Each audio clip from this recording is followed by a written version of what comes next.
সকালে পলিটিশিয়ানরা এক কথা বলবে, 10টার সময় 11টার সময় আরেক কথা বলবে, বা 12টার সময় কমপ্লিটলি অপোজিট কথা বলবে। সুতরাং এই যে রেটরিক্সের ব্যবহার, এটা থাকবেই। আর একটা জিনিস হলো, মানে আমার কাছে মনে হচ্ছে ইউনূস প্রথম দিকে যেরকম বায়াস ছিল এনসিপির প্রতি, সে আস্তে আস্তে ওই জায়গা থেকে বের হয়ে আসছে বলে আমার মনে হয়। সে এনসিপিকে মনে হয় না সে এদের পাশ, এদের নিরাপত্তার ইয়ার জায়গা থেকে সরবে না, কিন্তু এদের কথা মতো সে চলবে না, এটা বোঝা যায় তার ইদানিংকার ইয়াতে।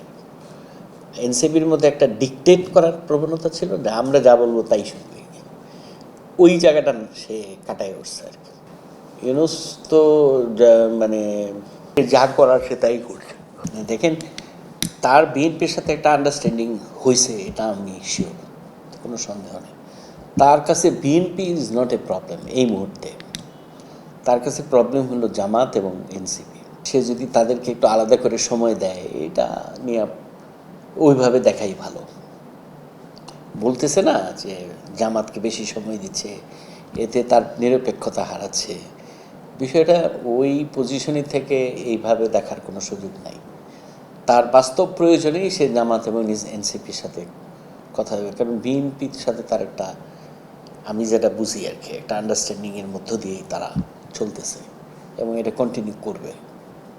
কথাটা বুঝছেন? এখন তার ম্যানেজ করতে হবে এই জামাত এবং এনসিপিকে, এই দুইটাকে যদি সে হাতে রাখতে পারে, তাহলে তো তার আর কোনো সমস্যা নেই। এবং যেটা আমরা এই সাধারণ পরিষদের অধিবেশনে যে গেল, সেই সময় থেকেই তো আমি দেখতেছি যে সে এই একটা ইনক্লুসিভ ধারায় সে চলতেছে। সে আবার মানে এদেরকে একটা জায়গায় রাখার চেষ্টা করতেছে, এই তো।